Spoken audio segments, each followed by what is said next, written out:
सोनो वायुपुत्रो महाबलः रामेष्टः फल्गुणसखः पिङ्गाक्षो अमितविक्रमः उदधिक्रमणश्चैव सीताशोकविनाशकः लक्ष्मणप्राणदाता च दशग्रीवस्य दर्पः द्वादशैतानि नामानि कपीन्द्रस्य महात्मनः स्वापकाले पठेन्नित्यं यात्राकाले विशेषतः तस्य मृत्युभयं नास्ति सर्वत्र विजयी भवेत् तस्य मृत्युभयं नास्ति सर्वत्र विजयी भवेत् तस्य मृत्युभयं नास्ति सर्वत्र विजयी भवेत् श्रीराघवं दशरथात्मजमप्रमेयं सीतापतिं रघुकुलान्वयरत्नदीपम् आजानुबाहुमरविन्ददलायताक्षं रामं निशाचरविनाशकरं नमामि रामाय रामभद्राय रामचन्द्राय वेधसे रघुनाथाय नाथाय सीताया पतये नमः नमोऽस्तु रामाय सलक्ष्मणाय देव्यै च तस्यै जनकात्मजायै नमोऽस्तु रुद्रेन्द्रयमानिलेभ्यो नमोऽस्तु चन्द्रार्कमरुद्गणेभ्यः नून्नसं पाण्डुरदन्तमव्रणम् शुचिस्मितं पद्मपलाशलोचनं द्रक्ष्येतदार्यावदनं कदान्वहं प्रसन्नताराधिपतुल्यदर्शनं कूजन्तं राम रामेति मधुरं मधुराक्षरम् आरुह्य कविताशाखां वन्दे वाल्मीकिकोकिलं सर्ववेदार्थतत्त्वज्ञं वेदार्थप्रतिपादकं पुराणसारसर्वज्ञं कृष्णं वन्दे जगद्गुरुम् ॐ अस्मद्गुरुभ्यो नमः।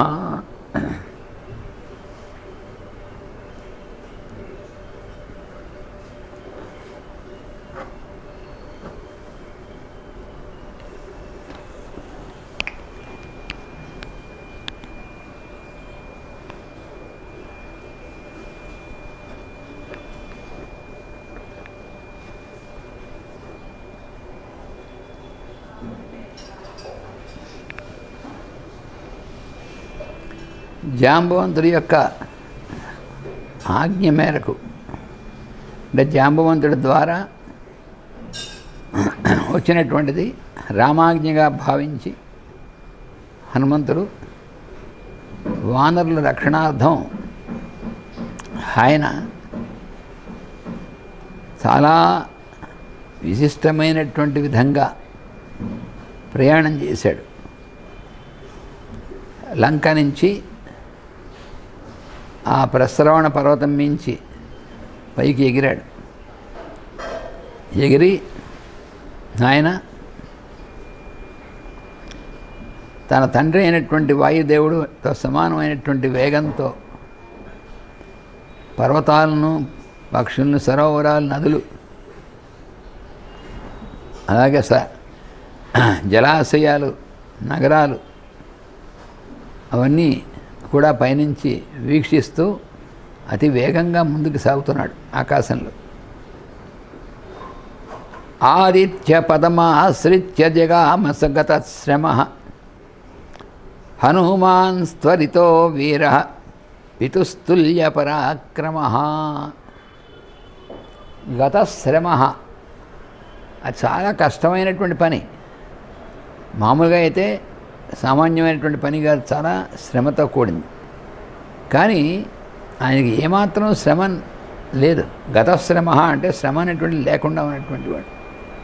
ఎందువలనంటే ఆదిత్య పథమాశ్రిత్య జగామ, ఆదిత్యుల యొక్క మార్గం ఏదైతే ఉందో ఆ మార్గాన్ని ఆశ్రయించి వెళ్ళాడు అని చెప్పాడు.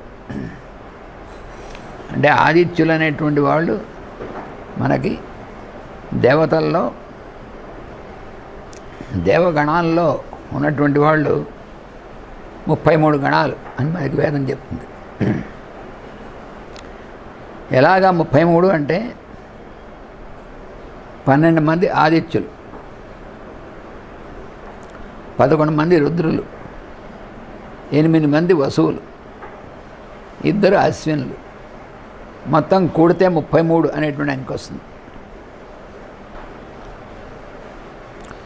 ఈ సృష్టి మొత్తానికి ఒక ఫార్ములా అన్నమాట అది 33 అనేటువంటిది. అందులో ఈ ఆదిత్యులు అనేటువంటి వాళ్ళు అదితి అనేటువంటి ఆమె యొక్క కుమారులు అని, అందుకని ఆదిత్యులు. అదితి అంటే ఎవరు? ఆవిడనే దేవమాత అంటారు. కశ్యప ప్రజాపతి యొక్క భార్యల్లో అదితి దితి అనేటువంటి 2 భార్యలు. ఈ అదితి అనేటువంటిది మనం చుట్టూ కనిపిస్తూ ఉంటుంది అనంతమైనటువంటి ఆకాశం. అన్నీ కూడా ఆకాశంలోంచే బయటికి వ్యక్తం అవుతుంటాయి. అవ్యక్తమైనటువంటి దాంట్లోంచి వ్యక్తంలోకి వస్తాయి. ఆ విధంగా ఆ అదితి యొక్క కుమారులుగా ఆదిత్యులు అనేటువంటి వాళ్ళు ఏర్పడతారు. ముందు వాళ్ళది ఆదిత్యలోకము లేక సువర్లోకం అంటారు. మనం రోజు భూర్భువస్వః అని ఉచ్చరిస్తాం. భూర్భువస్వ అనేటువంటిది ఇతివా ఏతాస్తిస్రో వ్యాహృతయః అని ఉపనిషత్తులో వేదన చెప్తారు. ఈ 3 కూడా వ్యాహృతులు అంటే ఉచ్చారణలు. ఈ 3 కూడా ఈ విధంగా అదితి అనేటువంటి ఆమె అక్కడి నుంచి ఆదిత్యులు అనేటువంటి వాళ్ళకి వాళ్ళ ద్వారా జరిగేటువంటిది ఏమిటంటే ఆ పైన ఉన్నటువంటి వెలుగు ఏదైతే ఉందో ఆ వెలుగు వారి ద్వారా ఈ బ్రహ్మాండంలోకి ప్రసరిస్తుంది. అలా ఎప్పుడూ 12 మంది ఆదిత్యులు పనిచేస్తుంటారు ప్రతి దీంట్లో కూడా. ఇవన్నీ కూడా మనకు వీటన్నిటి గురించి చాలా వివరంగా ఇచ్చినటువంటిది భాగవతంలో ఇచ్చారు. భాగవతంలో మనం చదువుకున్నట్లయితే ఈ బ్రహ్మాండ సృష్టి, ఆదిత్యులు, ఈ దితి అదితి ఇవన్నీ కూడా అందులో ఇచ్చారు. దాన్నే మళ్ళీ ఆంగ్ల భాషలో మొట్టమొదటిగా బ్లావెట్స్కీ అనేటువంటి ఆమె హిమాలయ గురువుల యొక్క శిష్యురాలు ఆవిడ. వాళ్ళ నుంచి పొందినటువంటి ఉపదేశం అనేటువంటి దాన్ని ఆంగ్లంలో ఈ బ్రహ్మ విద్య అనేటువంటిది అంతా కూడా ఇచ్చింది. సీక్రెట్ డాక్ట్రిన్ అనేటువంటి గ్రంథంలో. అందులో కూడా ఇవన్నీ చాలా వివరంగా ఇవ్వబడ్డాయి. ఇంకా ఆ తర్వాత గత శతాబ్దంలో యాలిస్ బెయిలీ అనేటువంటి ఆమె ద్వారా అదే పరమ గురువులు 24 గ్రంథాలు అనేటువంటివి ప్రసాదించారు. అందులో అగ్ని సూక్తాల యొక్క వివరణం అనేటువంటిది a treatise on the cosmic fire అనేటువంటి గ్రంథం. అందులో ఈ అగ్నులు ఆదిత్యులు ఇవన్నీ వాటి గురించినటువంటిది ఇవన్నీ కూడా ఉద్భవిస్తాయి అనేటువంటిదంతా కూడా వివరించబడుతుంది. అలా ఆదిత్య పథం అంటే ఏ పథం ఏ మార్గం ద్వారా అన్నిటికంటే అత్యుత్తమమైనటువంటి ప్రజ్ఞామయమైనటువంటి కక్షలోంచి ఆ వెలుగులు ప్రసరిస్తాయో ఆ మార్గాన్ని ఆదిత్య పథం అంటారు, వెలుగుల మార్గం. ఈ 12 మంది ఆదిత్యుల్లో కూడా 7 చాలా పెద్ద సూర్యుళ్ళు, వాళ్ళు గురువులైనటువంటి వారు, వాళ్ళే సప్తర్షులు అని చెప్పబడుతుంటారు. వాళ్ళ యొక్క శిష్యులైనటువంటి వాళ్ళు 5 ఆదిత్యులు ఉంటారు, సూర్యుళ్ళు. అందులో ఒక సూర్యుడు మన సౌర కుటుంబానికి సంబంధించినటువంటి సూర్యుడు. అలాగే హనుమంతుడు ఆదిత్య పదాన్ని ఆ పథాన్ని ఆశ్రయించి జగామ అంటే ముందు ఆ హయ్యెస్ట్ ప్లేన్కి వెళ్ళాడనమాట. ఆయన ఎక్కడి నుంచి అయితే ఇవన్నీ ఉద్భవిస్తున్నాయో ఆ సోర్స్ దగ్గరికి వెళ్ళాడు, ఆ మూలం దగ్గరికి. ఎలా వెళ్ళగలిగాడు అంటే పితుస్తుల్య పరాక్రమ, వాయువుతో సమానమైనటువంటి పరాక్రమం కలిగినటువంటి వాడు. తర్వాత ఆ ఆదిత్యులు అందరికీ కూడా మూలమైనటువంటి పరమాత్మ అయినటువంటి ఆయనే శ్రీరాముడిగా దిగి వస్తే ఆయన్ని ఆరాధించేటువంటి వాడు నిత్యం కూడా. అందువలన అక్కడ వెళ్ళగలిగాడు. జవేన మహతాయుక్తో మారుతిర్వాతరం హస జగామ హరిశార్దూలో దిశ శబ్దేన నాదయన్. ఎలా వెళ్ళేటంటే మహతా జవేన, జవం అంటే వేగం, మహతా జవేన అంటే అత్యంతము ఊహకు అందనటువంటి వేగంతో వెళ్ళాడు ఆయన. అంటే ఇప్పుడు చెప్తుంటారు సూపర్ సానిక్ అంటే సౌండ్ కంటే వేగంగా వెళ్ళగలిగేటువంటి విమానాలు, అంతరిక్ష నౌకలు ఇట్లాంటివి వెళుతూ ఉంటాయి, వాటిని సూపర్ సానిక్ అంటారు. ఇది దానికంటే చాలా పైన సూప్రాసానిక్ అనమాట. అది అంటే ఎక్కడి నుంచి అయితే శబ్దము వెలుగు అనేటువంటి 2 విడిపోకముందు ఉన్నటువంటిది. ఇది చాలా పెద్ద సైన్స్, ఇది కాస్మిక్ సైన్స్. మనం దేన్నైతే ప్రకాశము లేక వెలుగుగా చూస్తున్నామో అది శబ్దం, ఈ 2 కూడా ఒకటే. ఈ 2 కూడా కిందకి వచ్చిన కొద్దీ 2గా పనిచేస్తూ ఉంటాయి. ఈయన మూలానికి వెళ్ళాడు. అందుకని మహతాయుక్తో మహతా జవేన యుక్త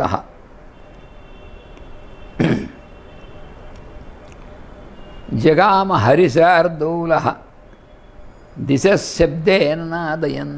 ఆ దిక్కులన్నీ కూడా శబ్దంతో నినదిస్తూ వెళ్ళాడు అన్నాడు. దిక్కులన్నీ కూడా ఎక్కడున్నాయి? ఆకాశంలోనే ఉన్నాయి. ఆకాశం అనేటువంటిది శబ్ద గుణకము అని మన శాస్త్రం చెప్తుంది. శబ్ద గుణకం ఆకాశం అని అంటే sound is the property of space అది ఆంగ్లంలో ఇచ్చినటువంటిది. స్పేస్కి అంతులైనటువంటి ఆకాశానికి అనేకమైనటువంటి ధర్మాలు ఉన్నాయి, ప్రాపర్టీస్. అందులో ఒక ప్రాపర్టీ శబ్దం. అందుకని శబ్దేన నాదయన్ అంటే ఈయన హృదయం ఉంది, మనకు కూడా హృదయం ఉంది. హృదయం లోపల ఏముంటుంది? ఆకాశం ఉంటుంది. మన చుట్టూ ఆకాశమే ఉంటుంది. మన చుట్టూ ఉన్నటువంటి అఖండమైనటువంటి ఆకాశం ఏది ఉందో ఆ ఆకాశమే మన హృదయంలో కూడా ఒక భాగంగా ఉంటుంది, ఒక వెలుగుగా ఉంటుంది. ఈ మన హృదయంలో ఉన్నటువంటి ఆకాశాన్ని దహర ఆకాశము అంటారు. దీన్నే ఉపనిషత్తులో అంతర్హృదయ ఆకాశము అని చెప్పబడింది. మరి ఆకాశంలో ఏముంటుంది? నాదం ఉంటుంది, శబ్దం ఉంటుంది. మరి ఈయన హృదయంలో దహర ఆకాశం, ఈయన శబ్దేన నాదయన్ అంటున్నాడు వాల్మీకి మహర్షి. ఆ రెండు పదాలు వేసాడు, కానీ ఆ రెండు పదాలకి అసలు ఎంత అర్థం ఉందో అనేటువంటి మనసు ఊహించలేం. ఆ చుట్టూ ఉన్నటువంటి ఆకాశంలో ఈయన ముందుకెళ్తున్నాడు. లోపల ఉన్నటువంటి దహర ఆకాశంలో నాదం చేస్తున్నాడు. నాదం అంటే ప్రణవనాదం. ఆ ప్రణవనాదానికి మూలమైనటువంటి వాడు ఎవరు? రామచంద్రుడు. అంటే ఈయన ఏం చేస్తున్నాడు? రాముణ్ణే తన యొక్క దహరాకాశం దర్శిస్తూ ప్రణవంతో ఆ రాముణ్ణి అర్చిస్తూ, స్మరిస్తూ, కీర్తిస్తూ ఆ శబ్దేన నాదయన్ జగామ అలా చెప్పుకోవాలి మనం అర్థం. శబ్దేన నాదయన్ జగామ. అదే కాకుండా దిశ శబ్దేన నాదయన్, చుట్టూ ఉన్నటువంటి దిక్కుల్ని కూడా ఈ నాదంతో నింపేశాడు ఈయన. అంటే ఈయన యొక్క ఈ ప్రణవ నాదం శ్రీరాముడి యొక్క నామంతో కూడినటువంటి నాదాన్ని దిక్కులంతా కూడా నింపేశాడు. అంటే ఇక్కడ విచిత్రమైనటువంటి లోపల ఒక శాస్త్రీయమైనటువంటి విషయం ఉంది. దిక్కులు ఉన్నాయి కదా, దిక్కు లేకుండా ఉన్నాం మనం. దిక్కులు ఉన్నాయి. ఈ దిక్కులు అనేటువంటివి ఎవరికి అంటే అబ్జర్వర్, చూచేటువంటి వాడికి. మనం భూమి మీద నుంచున్నప్పుడు సూర్యోదయం అయ్యేటువంటి దాని తూర్పని, అస్తమం అయ్యేటువంటిది పశ్చిమం అని, దానికి ఒకవైపు ఉన్నటువంటి దక్షిణం అని, ఇంకోటి ఉత్తరం అని, ఇలాగ మనం గుర్తిస్తాం దిక్కుల్ని. ఈ భూమి నుంచి పైకి ఆకాశంలోకి అంటే ఫిజికల్ ప్లేన్ నుంచి ఆ హయ్యెస్ట్ ప్లేన్లోకి వెళ్ళిపోయిన తర్వాత ఈ దిక్కులు అనేటువంటి విభాగం ఇంకేం ఉండదు. ఎందుకు? ఆయన వెళ్ళినటువంటిది ఏమిటి? ఆదిత్య పదం ఆశ్రిత్య అన్నాడు. ఆదిత్య పథమ ఆశ్రిత్య అని. అందుకని చాలా హయ్యెస్ట్ ప్లేన్లోకి వెళ్ళిపోయాడు, దూసుకెళ్ళిపోయాడు.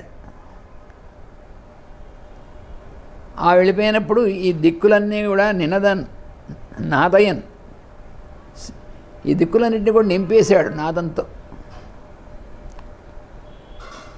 ఈయన హయ్యెస్ట్ ప్లేన్కి వెళ్ళడానికి కావలసినటువంటి శక్తి ఎక్కడ ఎలా వచ్చిందంటే ఈ నాదంతో వచ్చిందనమాట. అంటే నాదమే ఆయన యొక్క శక్తి. ఆ నాదం దహరాకాశంలో చేసేటువంటి నాదం అది. ఆ నాదమే చుట్టూ ఉన్నటువంటి ఆకాశాన్ని కూడా నిండి ఉంది. అందుకని ఈ రెండు కూడా లింక్డ్ అనమాట. చుట్టూ ఉన్నటువంటి ఆకాశానికిను మన హృదయం లోపల ఉన్నటువంటి దహరాకాశానికి సంబంధం ఎలా ఉంటుంది అంటే, ఏమిటోనండి ఇవన్నీ అర్థం కావు మనకి అనుకుంటారు. అర్థమయ్యేట్టుగా చెప్పేటువంటి వాళ్ళు చెప్తే వింటే అర్థమవుతుంది. అలాగే మన మాస్టర్ గారు మనకు ఉదాహరణ ఇచ్చారు, అద్భుతమైనటువంటి ఉదాహరణ. మనం ఒక చోట ఏమీ లేనటువంటి చోట ఒక గది కట్టాం. గది కట్టకముందు అక్కడ ఏముంది? చోటే ఉంది. గది కట్టిన తర్వాత గదిలో ఏముంది? చోటే ఉంది. ఇప్పుడు గదిలో చోటు ఎందుకుంది అంటే చోటులో గది కట్టాం కాబట్టి అన్నారు. అంటే ధ్యానం చేస్తే మనకి తెలుస్తుంది అన్నమాట. మామూలు లాజిక్తో అర్థమయ్యేటువంటిది కాదు. అలాగే మొత్తం అంతా నిండి ఉన్నటువంటి నాద రూపంలో ఉన్నటువంటి పరమాత్మ నిండి ఉన్నాడు. దానిలోనే మనందరం కూడా ఉన్నాం. మనం గదులు లాంటి వాళ్ళం. అనంతమైనటువంటి ఆకాశం అంతా కూడా పరమాత్మ స్వరూపం. పరమాత్మ యొక్క ఆకారం ఎలా ఉంటుందంటే ఆకాశ శరీరో బ్రహ్మ అని ఉపనిషత్తు వాక్యం. వేదం ఏం చెప్తోంది? సృష్టికర్త అయినటువంటి ఆయనకు కూడా శరీరం ఉంది మనలాగా. కానీ ఆయన శరీరం ఏమిటింది? ఏదైతే నువ్వు ఆకాశం అంటున్నావో అదే ఆయన శరీరం ఉంది. ఇది అంతులేనటువంటిది ఆకాశం. మనం ఊహించలేము, మన ఊహకు అందదు.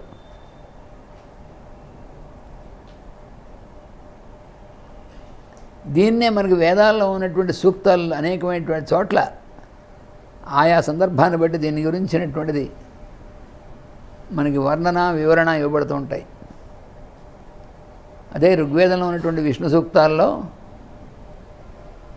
పరోమాత్రయా తన్వా వృధాన నతే మహిత్వమనువస్నువంతి ఉభేతే విద్మ రజసి పృథివ్యా విష్ణో దేవ త్వం పరమస్య విత్సే అని ఆ మంత్రం ఋగ్వేదంలో విష్ణు సూక్తంలో. మాత్రయా పరహ అంటే కొలతలకి అతీతమైనటువంటి వాడుగా ఉన్నావు నువ్వు మా కొలతలకు అందవు నువ్వు. ఎందుకంటే ఆయన ఆకాశమే ఆయన శరీరం ఉన్నప్పుడు ఏం కొలుస్తావు దాన్ని? ఎవరు కొలవగలరు? పైగా మనం అందులో భాగం, ఒక చిన్న భాగం మనం అందులో. ఈ చిన్నగా భాగమైనటువంటిది మొత్తాన్ని ఎలా కొలవగలుగుతుంది? కొలవలేదు కదా. The part cannot measure the whole అనేటువంటిది ఉంది కదా. అందుకని మాత్రయా పరహ, మా కొలతలకు అతీతంగా ఉన్నావు నువ్వు. నీ విషయంలో మేము నీ రెండు స్థితులు మాత్రమే మాకు తెలుసు. ఏమిటిది? రజసి పృథివ్య. రజసి అంటే ఎనర్జీ అనేటువంటి లేయర్, ఎనర్జీ అనేటువంటి కక్ష్య, అది రజస్ అంటే. పృథివీ అంటే మ్యాటర్. ఈ మ్యాటర్ అండ్ ఫోర్స్ అనేటువంటి రెండే మాకు తెలుసు, కానీ ఆ పైన ఉన్నటువంటిది మాకు తెలియదు. ఆ పైన ఉన్నటువంటిది వెలుగు అంతే అని ఆ విష్ణు సూక్తంలో ఉన్నటువంటి మంత్రంలో చెప్పబడింది. వేదంలో ఉన్నటువంటి అన్ని సూక్తాలు ఉన్నటువంటి అన్ని మంత్రాలు కూడా వాటిని రుక్కులు అంటారు ఋగ్వేదంలో. అలాగే యజుర్వేదం అట్లా ఉన్నటువంటివి అన్నీ కూడా అవేవో దేవతలను గురించినటువంటిది ఒక స్తోత్రంలా ఉంటుంది. కానీ ఈ సృష్టి మొత్తానికి సంబంధించినటువంటి వివరణ అన్నమాట అది. అలా ఈయన ఇప్పుడు వేదాత్మకుడైనటువంటి వాడు హనుమంతుడు. అందువలన ఆయన ఎలా వెళ్తున్నాడో ఆ కక్షలోకి అంటే ఆయన తానే అది అయిపోయాడు. ఆయన దహరాకాశం అంతా రాముడే నిండి ఉన్నాడు, చుట్టూ ఆకాశం అంతా రాముడే నిండి ఉన్నాడు పరమాత్మ. ఇంకా తానంటూ లేడు, తాను అది అయిపోయాడు. అందువలన ఆయన వేగం అనేటువంటిది ఉందే, ఎవరికి ఊహగా అందనటువంటి వేగంతో వెళ్తున్నాడు ఆయన.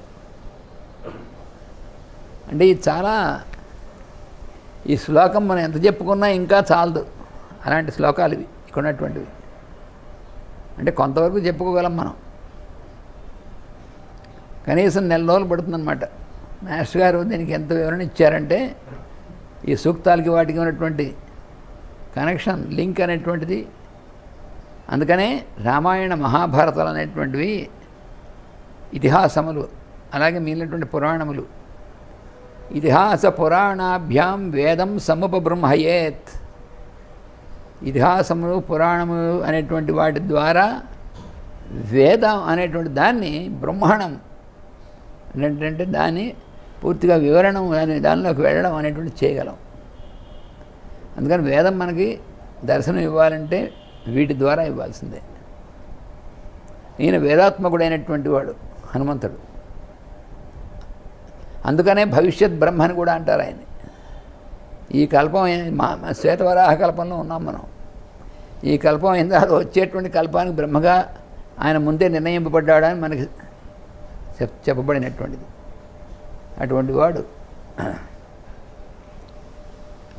స్మరన్ జాంబవతో వాక్యం మారుతిర్భీమ విక్రమ దదర్శ సహసా చాపి హిమవంతం మహాకపి. ఆ కక్షలోకి వెళ్ళి అప్పుడు జాంబవంతుడు చెప్పినటువంటి వాక్యాన్ని స్మరిస్తూ అక్కడి నుంచి హిమవత్పర్వతం వైపు మళ్ళీ చూశాడు. అంటే ఆ పైనుంచి మళ్ళీ భూమి అనేటువంటి కక్షకి మళ్ళీ తన ఇది ప్రసరించాడనమాట. అంతా నిండిపోయి ఉన్నాడు ఆయన. ఆదిత్యలోకాలు ఇవన్నీ కూడా ఆ పదం అంతా నిండిపోయి ఉన్నాడు. అక్కడి నుంచి మళ్ళీ ఈ భూమి మీద ఉన్నటువంటి హిమాలయం హిమవత్పర్వతాన్ని చూశాడు ఆయన. దదర్శ సహసా అంటే ఉన్నట్టుండి ఒక్కసారి హిమవంతం దదర్శ. ఎందుకని మహాకపి ఆయన. మహాకపి అంటే అర్థం ఏంటంటే పెద్ద కోతి అని అర్థం. పెద్ద కోతి అనేటువంటి మాత్రమే అర్థమైతే ఏడిసినట్టుంటుంది. ఆయన ఎందుకు వేస్తాడు? కపి అనేటువంటి మాటకి కంపిబతి సూర్యుడి పేరు. కపి అంటే సూర్యుడు. తన కిరణాలతో నీటిని అంతటినీ ఆవిరి చేసేసి పీల్చుకుంటాడు. అందుకని కపి. ఈయన మహాకపి అంటే పెద్ద సూర్యుడు అని అర్థం. వాల్మీకి ఓ పదం వేసాడంటారు మనకి ఓ పట్టాన మనకి అంతుపట్టదు. మహాకపి అంటే పెద్ద ఇంత కోతి అని అర్థం. అదేమిటది అంటే కేవలం ఆ అర్థం మాత్రమే అయితే మన రామాయణం అని చెప్పుకోక్కర్లేదు. ఆయన మహాకపి అంటే పెద్ద సూర్యుడు. మన సూర్యుడి కంటే మించినటువంటిది ఆయన. అక్కడి నుంచి వచ్చాడు ఆయన సూప్రాకాస్మిక్ అనేటువంటి నుంచి. ఆయన అక్కడి నుంచి మళ్ళీ హిమవత్ పర్వతాన్ని చూశాడు. ఎలా ఉంది హిమవత్ పర్వతం? నానా ప్రస్రవణోపేతం, అనేకమైనటువంటి జలపాతాలు. మన హిమాలయాలకు వెళ్తుంటే ఎన్ని చూస్తామండి? ప్రతి చోట పైనుంచి పడుతూ ఉండే ధారలు సంవత్సరం పొడుగుతూ ఉంటాయి. ఎంత అద్భుతం! అవి అయిపోవడం ఉండదు, అనంతమైనటువంటి ధారలు అవి. అందుకని నానా ప్రస్రవణోపేతం బహుకందర నిర్ఝరం, అనేకమైనటువంటి గుహలు ఉన్నాయి అందులో. అలాగే శ్వేతాభ్రచయ సంకాసై శిఖరైశ్చారుదర్శనై. ఆ హిమాలయ పర్వతం యొక్క శిఖరాలు ఎంత అందంగా ఉంటాయండి. చారు దర్శనం అంటే వాడు చూస్తే మనకి ఎంత దివ్య వైభవం, మన మనస్సు అందులో లీనమైపోతుంది. శ్వేతాభ్రచయ సంకాసై అంటే తెల్లగా ఉన్నటువంటి ఆ మబ్బులు ఉన్నాయే అవి చుట్టూ ఆ శిఖరాలకి దాని చుట్టూ అలాగ చేరి ఉంటాయి. బోళ్ళని మేఘాలన్నీ కూడా వచ్చి ఆ హిమవత్ పర్వతం యొక్క శిఖరానికి ఇలా వచ్చి చేరుతూ ఉంటాయి. అందులో శ్వేతాభ్ర తెల్లగా ఉన్నటువంటిది, తెల్లటి మబ్బులన్నీ వచ్చి ఇంకా అసలు ఎంత ప్రకాశిస్తుందో ఆ హిమవత్ పర్వతం. శోభితం వివిధైర్వృక్షై అగమత్ పర్వతోత్తమం. అనేకమైనటువంటి ఔషధులు, అనేకమైనటువంటి వృక్షములు వాటితో నిండి ఉన్నటువంటిది హిమవత్ పర్వతం. ఆ పర్వతం మీకు చేరాడు. అక్కడి నుంచి ఆ కక్ష నుంచి ఈ కక్షకి వచ్చాడు మళ్ళీ. అంటే మనం జాంబవంతుడు చెప్పినప్పుడు ఆ రూట్ ఎలా చెప్పాడో దాన్ని మర్చిపోకూడదు. సతం సమాసాద్య మహానగేంద్రం అతి ప్రవృద్ధోత్తమ హేమశృంగం దదర్శ పుణ్యాని మహాశ్రమాణి సురర్షి సంఘోత్త ఉత్తమ సేవితాని. ఆయన ఆ పర్వతం మీకు చేరి అది ఎలా ఉందంటే మహాపర్వతరాజ్యమైనటువంటిది, మహానగేంద్రం, అతి ప్రవృద్ధం, చాలా విశాలమైనటువంటిది, చాలా ఎత్తైనటువంటిది హిమాలయ పర్వతం. ఉత్తమ హేమశృంగం, బంగారు రంగులో ఉన్నటువంటి శిఖరాలతో కూడినటువంటిది. ఆ పర్వతం యొక్క శిఖరాలు ఉన్నాయే అవి బంగారం రంగులో మెరుస్తూ ఉంటాయి. ఏమిటంటే బంగారం రంగులో ఎలా మెరుస్తాయి అని మనం వెళ్ళి చూస్తేగా మనం ఎప్పుడైనా. మనం బద్రీనాథ్ వెళితే తెల్లవారుజామున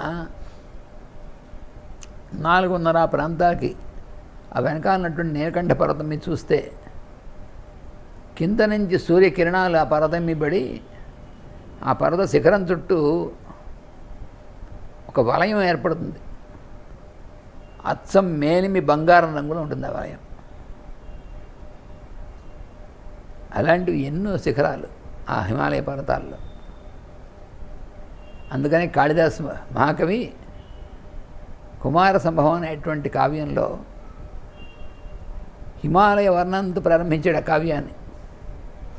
అస్త్యుత్తరస్యాం దిశి దేవతాత్మ హిమాలయో నామ నగాధిరాజ పూర్వాపరో తోయనిధీవగాహ్య స్థిత పృథివ్యామివ మానదండ అని.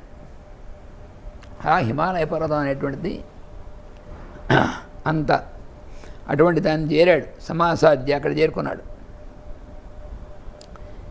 అక్కడ చూశాడు దదర్శ. ఏం చూశాడు? పుణ్యాని మహాశ్రమాణి, మహర్షులైనటువంటి వాళ్ళ యొక్క పుణ్యప్రదములైనటువంటి వాళ్ళ యొక్క ఆశ్రమాలు చూశాడు. ఇంకా ఏం చూశాడు? సురర్షి సంఘోత్తమ సేవితాని.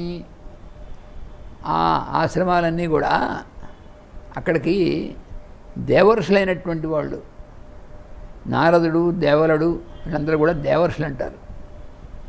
ఋషులు, రాజర్షులు, మహర్షులు, రాజర్షులు, బ్రహ్మర్షులు, దేవర్షులు అని ఋషుల్లో ఉన్నటువంటి క్లాసిఫికేషన్. అందులో సురర్షి అంటే దేవర్షులు. అందులో మొట్టమొదటి వాడు నారద మహర్షి. వాళ్ళందరూ ఆశ్రమానికి ఎప్పుడు వస్తూ ఉంటారు. అందుకని సురర్షి సంఘోత్తమ సేవిత అని.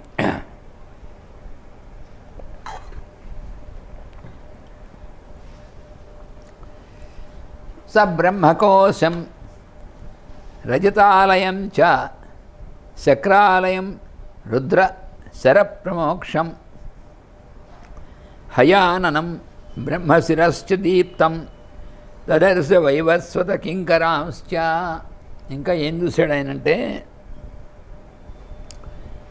బ్రహ్మ యొక్క స్థానం చూశాడు అక్కడ. ఇది మనకి మామూలు బుర్రతో ఆలోచిస్తే అంటే సైంటిఫిక్ అంటూ ఉంటారు చూసారా, అంటే వాడికి ఏదో చాలా సైన్స్ తెలుసు అనుకునేటువంటి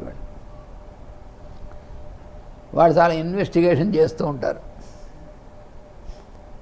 బ్రహ్మగారి స్థానం ఎక్కడ, బ్రహ్మ ఎక్కడ కనబడలేదు మనకి అంటారు. వాళ్ళని చూసి చెప్పేది అంతా ఉరికినే వర్ణన కానీ ఇదేం లేదండి అని. ఎలా కనబడుతుంది వీడికి? వీడి కన్ను భౌతికమైనటువంటి కంటికి ఈ కన్ను ఎంతో చేయబడిందో ఆ మూల పదార్థంతో ఉన్నటువంటిది ఎలా కనబడుతుంది దీనికి? అందుకనే భగవద్గీతలో 11వ అధ్యాయంలో తన విశ్వరూపాన్ని చూపించమని అడిగాడు అర్జునుడు కృష్ణుడిని. చూపించమని చెప్పాడు. రే అబ్బాయి, నీ ఈ కళ్ళతో చూద్దాం అనుకుంటే సాధ్యం కాదు. దదామితే దివ్యమైనటువంటి చక్షువుని ఇస్తాను నేను, దాంతో చూడగలవు కానీ మామూలు కళ్ళతో నువ్వేం చూడలేవు రా అబ్బాయి అన్నాడు. అందుకని ఈ టెలిస్కోపులు, మైక్రోస్కోపులు వీటికి స్కోప్ ఉండదు. బ్రహ్మ అంటే ఏమిటి, ఇంద్రుడు అంటే ఏమిటి చూడడానికి. పాపం అవి లేక ఇవన్నీ ఉరికే రాశారు కానీ ఇవన్నీ ఏమి ఉండవు, ఉరికే ఊహించి రాసినవి అనుకునేటువంటి పిచ్చివాళ్ళు అన్నమాట వాళ్ళు. అంటే వాళ్ళకి తెలిసిందే సత్యం అనుకునేటువంటి వాళ్ళు. అందుకని వీటిని దర్శించాలి. వీటిని దర్శించినటువంటి వాళ్ళు ఋషులు. వాళ్ళని ఆశ్రయించాలి, వాళ్ళు ఇచ్చినటువంటి ఉపదేశాన్ని తెలుసుకోవాలి. వాటిని అధ్యయనం చేయాలి, అప్పుడు మనకే దర్శనం అవుతుంది. అందుకని బ్రహ్మకోశం, కోశం అంటే ఏమిటి? ప్లేన్ ఆఫ్ కాన్షియస్నెస్, అది కోశం అంటే. బ్రహ్మకోశం రజతాలయం చ, రజతాలయం అనేటువంటిది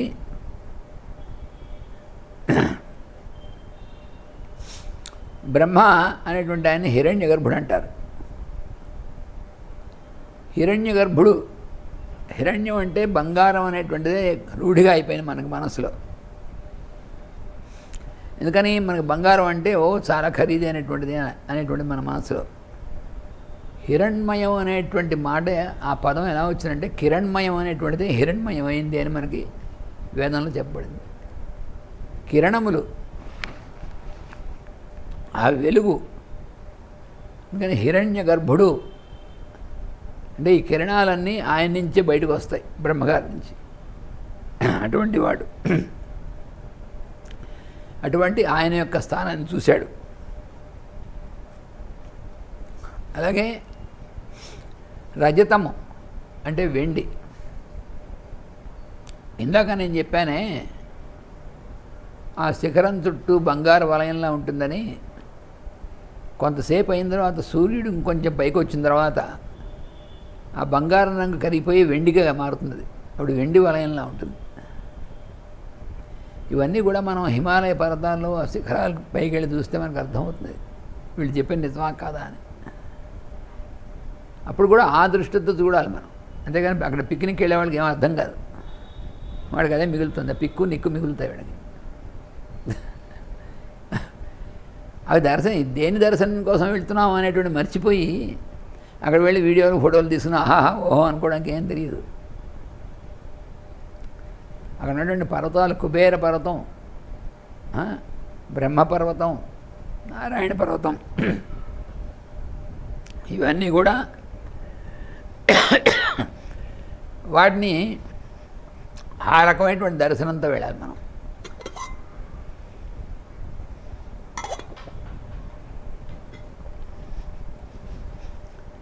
తర్వాత ఇంకా ఏం చూసాడు? శక్రాలయం. శక్రుడు అంటే ఇంద్రుడు. ఇంద్రుడు ఉండేటువంటి చోటు చూశాడు. తర్వాత రుద్రశర ప్రమోక్షం. రుద్రుడు అంటే శివుడు. శివుడు బాణాన్ని వదిలాడు. ఎవరి మీద? త్రిపురాసురులైనటువంటి వాళ్ళ మీద బాణాన్ని వదిలాడు ఆయన. అందుకనే ఆయనకి త్రిపురాంతకుడు అంటారు శివుణ్ణి. ఆ త్రిపురాసురుల మీద బాణం వదిలినటువంటి ప్రదేశం అక్కడే ఉంది, అది చూశాడు ఆయన. తర్వాత హయాననం. హయం అంటే గుర్రం. హయాననుడు అంటే గుర్రం మొహం కలిగినటువంటి వాడు. ఆయన్నే హయగ్రీవుడు అంటారు. ఆయన్ని చూసేట ఆయన. అలాగే బ్రహ్మశిరశ్చ దీప్తం. బ్రహ్మశిరస్సు అంటే దీప్తం అంటే చాలా వెలిగిపోతున్నటువంటి బ్రహ్మశిరస్సు. బ్రహ్మశిరస్సు అంటే ఇక్కడ మరి ఇందాక బ్రహ్మగారిని చూశాడు కదా, బ్రహ్మశిరస్సు వేరే చెప్తున్నాడు. ఏమిటి అంటే అస్త్రాల్లో ఉన్నటువంటి బ్రహ్మాస్త్రం అనేటువంటిది ఉంది. దాని పేరు బ్రహ్మశిరో నామకాస్త్రం అంటారు దాన్ని. ఆ బ్రహ్మశిరో నామకాస్త్రం అనేటువంటి దాన్ని చూసేట. ఆ అస్త్రాన్ని చూడడం ఏమిటండి అనుకుంటాం మనం. ఈ అస్త్రాలు, ఆయుధాలు ఇవన్నీ కూడా ఏవో ప్రాణం లేనటువంటి వస్తువులుగా భావిస్తాం మనం. అందుకని మనకేం అర్థం కాదు. విష్ణువు చేతుల చక్రం ఉంది. ఆ చక్రం అంటే మనకి ఏదో బండి చక్రంలా తిరిగేటువంటిది అనుకుంటాం మనం. ఏం తెలుస్తుంది వాడికి? వాడి బుర్ర తిరుగుతూ ఉంటుంది అలాగా. అవన్నీ చైతన్యం పూరితమైనటువంటివి. అందుకని మన రోజు ధ్యానంలో విష్ణువు యొక్క 5 రకాలైనటువంటి ఆయుధాలను ఎలా ధ్యానం చేసుకోవాలో ఇచ్చినటువంటిది రోజు మనం చదువుకుంటూ ఉంటాం, పంచాయుధ స్తోత్రం అని. వాటి అర్థం మనం తెలుసుకుంటే అప్పుడు మనకు అర్థమవుతున్నవి చైతన్యం, మహాచైతన్యంతో కూడినటువంటివి అవి. అవన్నీ కూడా ఆయన యొక్క ఆయుధాల్లో పనిచేస్తాయి. అంటే ఆయనలో భాగాలే. అలాగా అవన్నీ ఆ బ్రహ్మ శిరోనామకాస్త్రాన్ని కూడా చూశాడు. తర్వాత దదర్శ వైవస్వత కింకరాశ్చ. వైవస్వతుడు అంటే సూర్యసుతుడు, సూర్యుడి యొక్క కొడుకు. అంటే యముడు అనమాట. ఆ యముడి యొక్క కింకర్లు, ఆ యమకింకర్లు కూడా చూశాడు ఆయన. అమ్మో, యమకింకర్లు చూడడం ఏమిటండి? మనకేంటంటే మన ఉద్దేశం, యమకింకర్లు ఎప్పుడు కనబడతారంటే మనం శరీరం వదిలేసిన తర్వాత మనం చేసిన పాపాలన్నీ మన చేత జయించడం కోసం, తీసుకెళ్ళడం కోసం వస్తారు అనుకుంటాం మనం.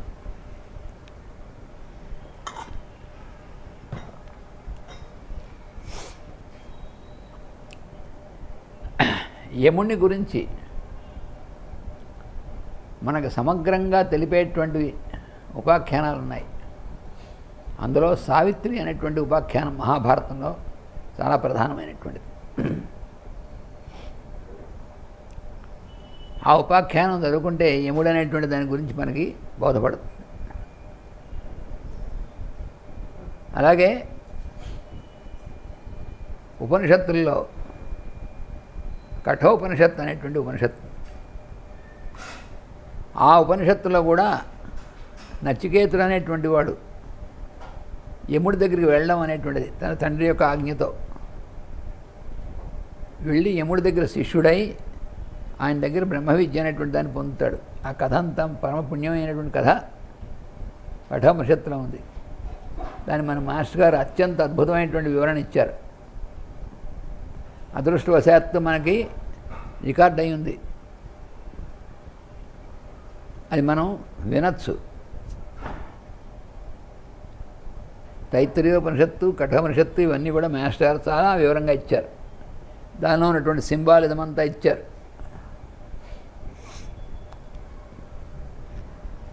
అలాగా వైవస్వత కింకరులైనటువంటి వాడిని చూశాడు.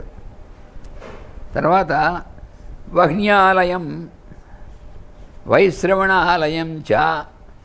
వహ్నాలయం అంటే, వహ్ని అంటే ఎవరు? అగ్ని. అగ్నికి కూడా చాలా పేర్లున్నాయి. వెంటనే మనకి ప్రశ్నలు వస్తాయి, ఇన్ని పేర్లు ఎందుకండి? అన్నీ ఎక్కడ గుర్తుపెట్టుకుంటాం మనం? ఒక పేరు చాలదా అని మనకు ప్రశ్నలు వస్తాయి. అవి ఎందుకు వస్తాయంటే మన పేర్లున్నాయే, మనం నామవాచకాలు. మనకి విష్ణు అని పేరు పెట్టాము, అక్కడ మన పిల్లవాడిని ఎవరికను మిస్టర్ విష్ణు అంటాం, అది నామవాచకం. కానీ అక్కడ నామవాచకం కాదు. అందుకనే మనకి విష్ణువుకి సహస్రనామాలు ఉన్నాయి, అమ్మవారికి సహస్రనామాలు ఉన్నాయి. ఇన్ని పేర్లు ఎక్కడ గుర్తుపెట్టుకుంటామండి అనకూడదు. ఈ పేర్లన్నీ కూడా నామవాచకాలు కావు, వ్యక్తుల యొక్క పేర్లు కావు. ఎలా అర్థం చేసుకోవాలి దీన్ని అంటే మాస్టర్ గారు దీనికి చాలా సులువైనటువంటి విధానం ఇచ్చారు. ఎలాగంటే, మనం ఉన్నాం అనుకోండి, మన తల్లిదండ్రులు మనని ఎరా అబ్బాయి అని పిలుస్తారు. వాళ్ళ కొడుకు కదా మనం, మన పేరుతో పిలుస్తారు, లేకపోతే ఎరా నాయన ఎరా అబ్బాయి అని పిలుస్తారు. తర్వాత వీడు పెద్దవాడైనా పెళ్ళి అవుతుంది, వాడికి వాడి భార్య ఏమని పిలుస్తుంది? ఎరా అబ్బాయిని పిలుస్తుందా? ఏమండి భర్తగా, ఏమండి అండి, అదే భర్త గారిని. ఇప్పుడు మోడర్న్ అంటే పేరు విడి పిలుస్తారు అనుకోండి, ఏదైనా సరే. భర్త అంటే మరి అక్కడ అబ్బాయి అంటే ఏమిటి, ఇక్కడ భర్త అంటే ఏమిటి? ఇవన్నీ వేరే వేరే పేర్లు కావా? అలాగే ఆయన ఆఫీసులోకి వెళ్తాడు, ఆఫీసర్ గారు అంటే అక్కడ ఆఫీసర్ గారు ఏమిటి? అలాగే ఆయన స్కూల్లో కాలేజీలో చదువుతున్నప్పుడు స్టూడెంట్, వాళ్ళ టీచర్కి వీడు స్టూడెంట్, అదే వాళ్ళ స్నేహితులకు వీడు స్నేహితుడు. మరి మామూలు మనలాంటి వాడికే ఆ ఫంక్షన్ని బట్టి అన్ని పేర్లు ఉన్నాయి కదా. మరి మూలకారణుడైనటువంటి వాడు భగవంతుడికి ఎన్ని పేర్లు ఉంటాయి మనకి? ఆ పేర్లన్నీ కూడా నామవాచకాలు కావు. అందుకనే మనకి వేదం అనేటువంటి దానికి తాళం చెవులు ఉన్నాయి, 6 తాళం చెవులు. ఆ 6 తాళం చెవుల్లో నిరుక్తం అనేటువంటి తాళం చెవు ఉంది. ఆ నిరుక్తం అనేటువంటి శాస్త్రంలో ఏం చెప్పారంటే తత్ర సర్వాణి నామాని ఆఖ్యాతజాని. తత్ర అంటే వేదమునందు సర్వాణి నామాని పేర్లని కూడా ఆఖ్యాతజాని ఫంక్షనల్ నేమ్స్, అంతేగాని కావి మామూలుగా మనం నౌన్స్ అలాంటివి కావు, అవి ఫంక్షనల్ నేమ్స్. అందుకని అగ్ని అగ్ని అని పేరు ఎందుకు వచ్చింది అంటే మిస్టర్ అగ్ని అని అర్థం కాదు. అంగేషు నిహిత అగ్ని, లేటెంట్ కాన్షియస్నెస్ అన్నిట్లోనూ కూడా అంతర్గతంగా ఉండేటువంటి ప్రజ్ఞని అగ్ని అంటారు. అంతర్గతంగా ఉండి వ్యక్తమవుతూ ఉండేటువంటి వాడు బయటికి. మరి వహ్ని వహ్ని అనేటువంటిది వాడాడు ఇక్కడ పదం, వహ్న్యాలయం అన్నాడు. మరి వహ్ని ఎందుకు వాడాడు? వహ్ని అంటే ఏమిటి? వహ్ని అంటే అర్థం మనకి పంచభూతములు ఉన్నాయి చూసారా, మనం దేంతో ఇది చేపడ్డాము అవే పృథివ్యాపస్ తేజో వాయురాకాశాలు అనేటువంటి పంచభూతాలు. అంటే 5 స్టేట్స్ ఆఫ్ మ్యాటర్ అంటారు దీన్ని. భూతం అంటే భూతం పిశాచం అర్థం కాదు. భూసత్తాయాం, భూ అంటే ఎగ్జిస్టెన్స్, అలా ఎగ్జిస్టెన్స్ ఏర్పడేటువంటి దాన్ని పంచభూతాలు అంటారు. 5 స్టేట్స్, 5 స్థితులు అన్నమాట. ఈ 5 స్థితుల్లో ఒక స్థితి నుంచి ఇంకో స్థితికి మారడం అనేటువంటి జరుగుతుంది. అది ఎలా మారుతుందంటే అగ్ని వల్ల మారుతుంది. అందుకని వహ్ని అని ఎందుకన్నారు? అగ్ని అంటే వాహనం, అంటే కండక్షన్, దీన్ని వహించేటువంటి వాడు. అంటే ఏమిటి ఇంకా అర్థం కాలేదు. అంటే ఏం లేదండి, ఒక మంచుగడ్డ తీసుకోండి, దీన్ని ఏమంటున్నాం మనం? మంచుగడ్డ అంటున్నాం. దాన్ని కొంచెం వేడి చేయండి, కాస్త కరిగిపోయి నీళ్ళు అయిపోతుంది, అప్పుడు మంచుగడ్డ అనం నీరు అంటాం. నీరంటాం కానీ నీరుగడ్డ అనం కదా. అది మంచుగడ్డ, ఇది నీరు. ఈ మంచుగడ్డ నీరు ఎలా అయింది? వేడి చేయడం వల్ల అయింది కానీ మామూలుగా అవదుగా. మళ్ళీ నీరుని ఇంకా వేడి చేసాం, నీటి ఆవిరైంది, అప్పుడు దాన్ని నీటి ఆవిరి అంటాం, గ్యాసియస్ స్టేట్. అదేమో సాలిడ్ స్టేట్, ఇది లిక్విడ్ స్టేట్, అది గ్యాసియస్ స్టేట్. మళ్ళీ ఆ ఆవిరిలా ఉన్నటువంటి దాన్ని చల్లారిస్తే మళ్ళీ నీరుగా మారుతుంది, దాన్ని ఇంకా చల్లారిస్తే మంచుగడ్డగా మారిపోతుంది. ఇలా ఒకదాంట్లో నుంచి ఒకదాంట్లోకి మార్పు అనేటువంటి దేని ద్వారా జరుగుతుంది? అగ్ని ద్వారా జరుగుతుంది. అందుకని అగ్నిని వహ్ని అన్నారు. అందుకని అన్ని పేర్లు కూడా ఆ పేరు ఎందుకు దేన్ని సూచిస్తుందో అది తెలుసుకోవాల్సి. మనకు ఎలా తెలుస్తుందంటే గురువుల దగ్గర తెలుసుకోవాలి. ఎలా తెలుస్తుంది ఏమిటి? ఇప్పుడు నేను ఇంజనీరింగ్ నాకు చదవాలంటే ఎలా తెలుస్తుంది ఇంజనీరింగ్ పుస్తకం తీసుకుని నేను ఇంగ్లీష్లో ఉంది కదా ఇంజనీరింగ్ చదివేసాను అప్పుడు నాకు అర్థమవుతుందా? ఇంజనీరింగ్ ప్రొఫెసర్ దగ్గరికి అక్కడికి వెళ్ళి నేర్చుకోవాలి, అప్పుడు అర్థమవుతుంది. అందుకని శాస్త్రం భాష తెలిసినంత మాత్రం శాస్త్రం ఏం తెలియదు. ఏబీసీలు తెలిసాయి కాబట్టి ఇంజనీరింగ్ నాకు అర్థమైపోతుంది, పుస్తకం చదువుకుంటే ఏం అర్థం కాదు. అందుకని ఈ శాస్త్రం కూడా చచ్చినట్టు గురువుని ఆశ్రయించి గురువు దగ్గర వినయంతో నేర్చుకుంటే ఇవన్నీ తెలుస్తాయి. అలాంటి శాస్త్రాలు ఇవి, హయ్యర్ సైన్సెస్ ఇవి. అందుకని వహ్నియాలయం, వహ్ని యొక్క ఆలయం ప్రదేశాన్ని చూశాడు, ఆ కక్షి చూశాడు. వైశ్రవణాలయం, వైశ్రవణుడు అంటే విశ్రవణుడి యొక్క కొడుకు. మరి వైశ్రవణుడు అంటే రావణాసురుడు కూడా కదండి. అవును, వాడు కూడా వైశ్రవణుడు, ఎందుకంటే ఆయనకు పుట్టినటువంటి వాడు. కానీ ఇక్కడ వైశ్రవణుడు అంటే కుబేరుడు. కుబేరుడి యొక్క ప్రదేశాన్ని కూడా చూశాడు.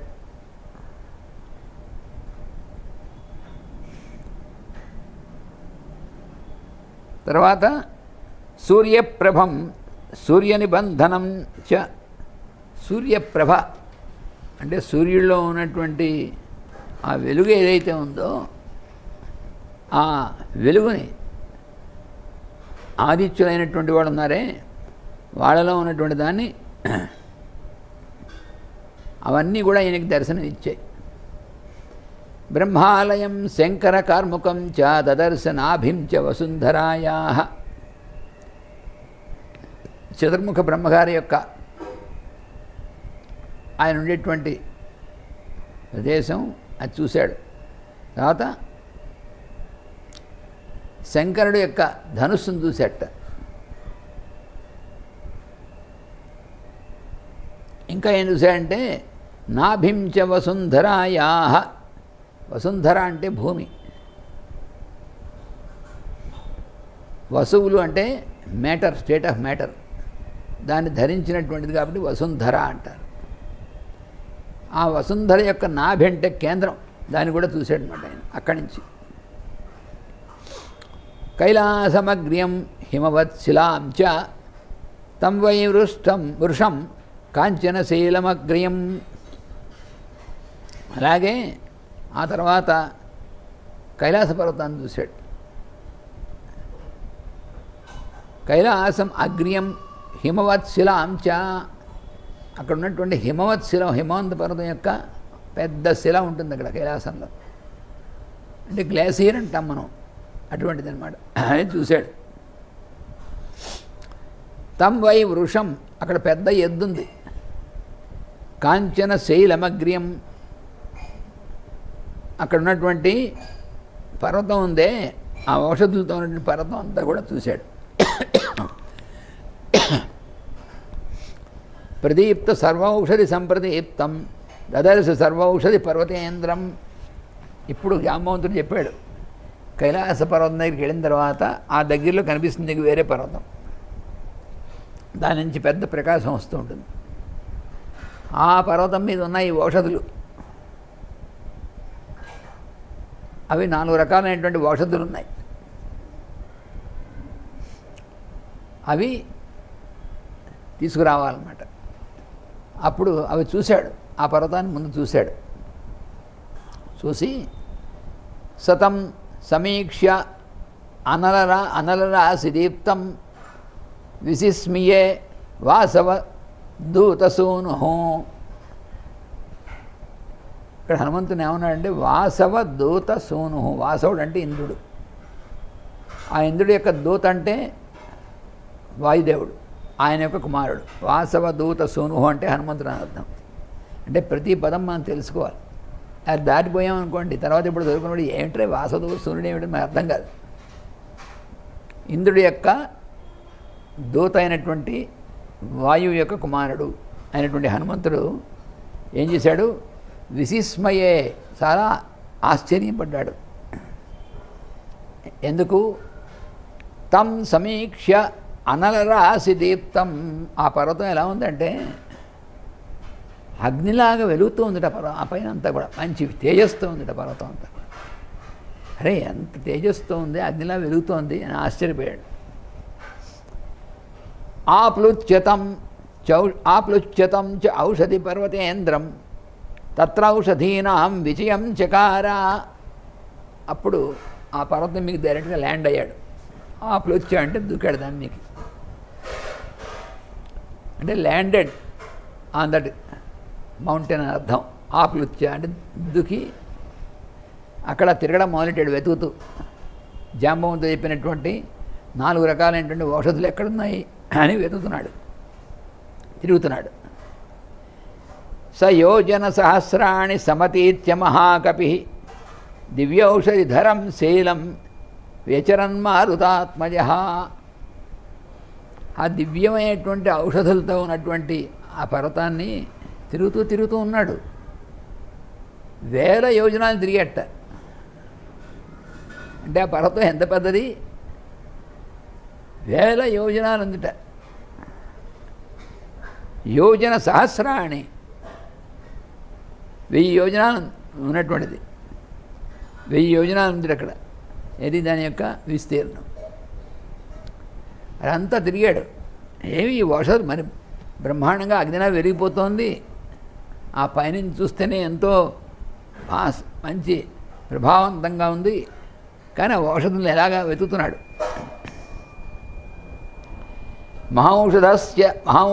మహౌషధధ్వస్తతః సర్వాస్తమస్మిన్ పర్వతసత్తమే విజ్ఞావార్ధిన మాయాంతం తతో జగ్మురదర్శనం. ఆ మహౌషధాలు అక్కడే ఉన్నాయి. జాంబవంతుడు చెప్పింది అదే పర్వతం. కైలాస పర్వతం వెళ్తే ఆ పక్కనే ప్రకాశమానంగా ఉండేటువంటి పెద్ద పర్వతం ఉంది, విశాలమైనటువంటిది. దాని మీద ఉంటాయి ఈ ఔషధులు, అనేకమైన ఔషధులు ఉంటాయి అందులో. ఈ 4 మనకు కావాల్సిన దాని మీద ఉంటాయన్నాడు. ఎంత వెతికినా కనబట్టలేట హనుమంతుడికి. ఏమిటి ఆ తమాషా? అవి అక్కడ ఉన్నట్టుగా ఉంటాయి, తీరా అక్కడికి వెళ్తేమో అదృశ్యం అవుతున్నాయట. భలే ఉంది విచిత్రంగాను. చూశాడు ఆయన. సతా మహాత్మా హనుమాన్ అపశ్యం చుకోప రౌద్రాశ్చ రోషాశ్చ భృశం ననాదా. ఆయన కోపం వచ్చింది. అంటే ఏమిటి, నా అంతటి వాడు వస్తే కనపడకుండా పోతాయని కోపం కాదు. అక్కడే మన జాగ్రత్త కాదు. ఎందుకు కోపం వచ్చింది? రామకార్యం కోసం వచ్చాను నేను, నా సొంతం కోసం కాదు కదా. రాముడికి ఆయన పని. రామకార్యం కోసం వచ్చాయని తెలియదు వాళ్ళకి. తెలుసు అందరికీ, దేవతలే కదా అక్కడ పనిచేసేది. అది తెలుసుండి నాకు కనపడకుండా అదృశ్యం అవ్వడం తప్పు కదా. వాటిని వెంటనే తీసుకెళ్ళాలి. రామలక్ష్మణుల్ని వాళ్ళ శరీరాల్లో ఉన్నటువంటి వీటన్నిటి కూడా బయటికి తీసేయాలి. చనిపోయినటువంటి వానరులను బతికించాలి. ఇది వెంటనే జరగాలి. అందుకోసం వెతుకుతుంటే కనబడకుండా మాయమైపోవడం ఆయన కోపం వచ్చింది. వచ్చి భృశం ననాద, వెంటనే పెద్ద నాదం చేసేట. అంటే గావుకేక పెట్టాడని అర్థం కాదు. నాదం అంటే ఆ ఓంకారాన్ని ఒక్కసారి లోపల బయట నినదించేలాగా ఓంకారం చేశాడు. ననాద అంటే అది అర్థం నాదం. అమృష్యమాణో అగ్ని సమాన చక్షుర్ మహీధరేంద్రం తమువాచ వాక్యం. అగ్ని యొక్క తేజస్సుతో కూడినటువంటి కళ్ళు ఈయనవి. హనుమంతుడి యొక్క కళ్ళు అగ్నిలా వెలిగిపోతూ ఉంటాయి. అటువంటి కళ్ళతో ఆ పర్వతాన్ని చూస్తూ ఆ పర్వతంతో మాట్లాడుతున్నాడు. పర్వతంతో మాట్లాడడం ఏమిటండి అంటే సినిమాల్లో వాటిలో చూసినట్టు కాదు. మనం అరణ్యాల్లో వాటిలో వెళ్ళినప్పుడు పర్వతాలు, వృక్షాలు, వనాలు ఇవన్నీ కూడా చైతన్యవంతమైనటువంటి, మనం అనుకున్నట్టుగా ప్రాణం లేనటువంటి కావు అవి. అదేమిటండి, పోనీ వృక్షాలంటే ప్రాణం ఉన్నాయని ఒప్పుకుంటాం, కానీ పర్వతాలు ప్రాణం ఉందనేటువంటిది ఎలా ఒప్పుకుంటాం మేము అని సైంటిస్టు కోపడతారు. పర్వతంలో ఉండేటువంటిది ఏమిటి అంటే శిలలు, రాళ్ళు, ప్రాణం లేనటువంటివి. అంటే ఒరే అబ్బాయి, వాటిలో ప్రాణం లేనట్టుగా ఎందుకు కనిపిస్తుందంటే అవి కూడా మహాచైతన్యం ఉంది లోపల. ఈ లేనట్టుగా ఎందుకు కనిపిస్తుంది తెలియాలంటే మనకి శాస్త్రం తెలియాలి, ఈ కాస్మిక్ సైన్స్ అర్థం కావాలి. దేవతల్లో ఉన్నటువంటి వాళ్ళలో పితృదేవతలు అనేటువంటి వాళ్ళు ఉన్నారు. వాళ్ళలో రెండు రకాల వాళ్ళు ఉన్నారు.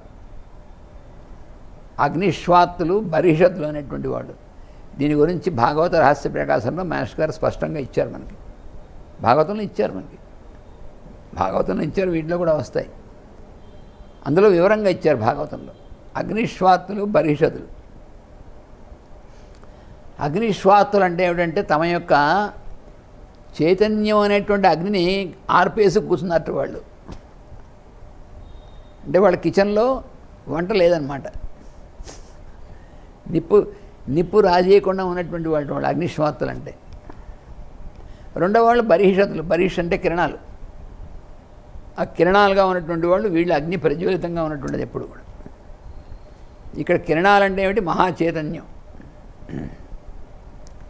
ఈ మహాచైతన్యం అనేటువంటిది ప్రజ్వలితంగా ఉండి దాని నుంచి అన్నీ కూడా ప్రాణులు ఉద్భవించడం, వాళ్ళ మనలో పనిచేసేటువంటి ఫ్యాకల్టీస్ అవన్నీ కూడా దానివల్ల ఆ అగ్నుల వల్ల పనిచేస్తాయి. మళ్ళీ వీళ్ళు అగ్నిశ్వాత్తులు అంటే అగ్నిని ఆర్పేసి కూర్చున్నారంటే అర్థం ఏంటంటే మనకి సాలిడ్ స్టేట్ అంటే మనం భూమి ఉంది, నేల ఉంది, నేలలో చైతన్యం ఉందా లేదా అంటే లేదండి, ప్రాణం ఏముందని ఇసుక రేణువులు లేకపోతే మనం కొండరాళ్ళు అవి పొడి తెచ్చి కట్టినటువంటివి ఇవన్నీ చైతన్యం లేదనుకుంటాం. అంటే మన బుర్రలో లేదు ఆ చైతన్యం.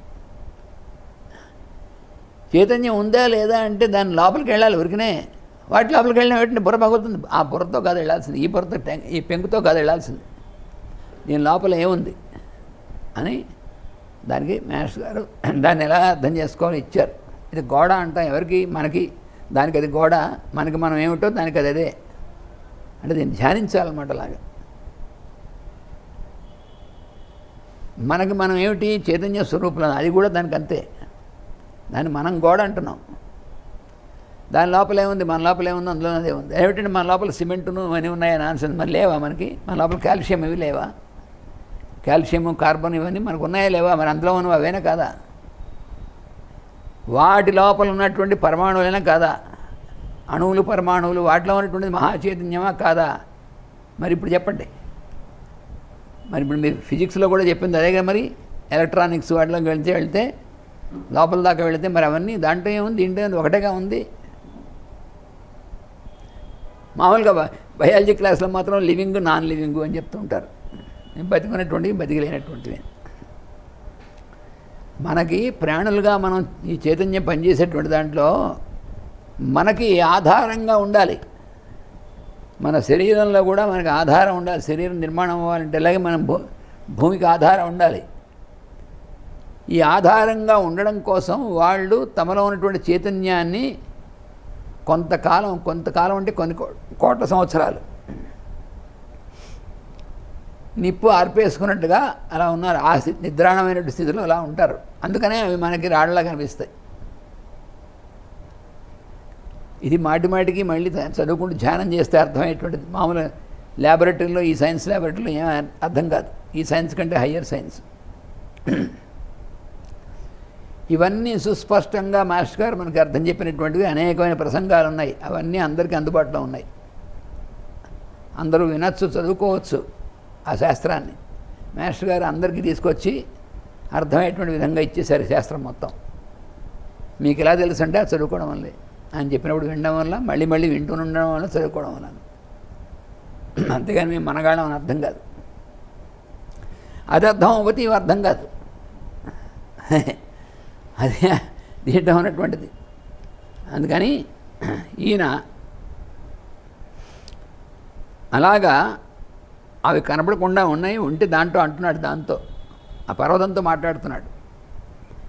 పర్వతంతో ఏమంటున్నాడంటే, కిమేతదేవం సువినిశ్చితం తే యద్రాఘవే నాసి కృతానుకంప. నీకైనా బుద్ధిందా లేదా పర్వతమా? పర్వతాన్ని బుద్ధిందా లేదా అంటారేంటి అంటే, పర్వతం అనేటువంటి దానిలో పనిచేసేటువంటి వాళ్ళని యక్షులు అంటారు. ఆ యక్షుడితో మాట్లాడుతున్నాడు ఆయన. నేను వచ్చింది ఏ పని మీద? రామకార్యం కోసం.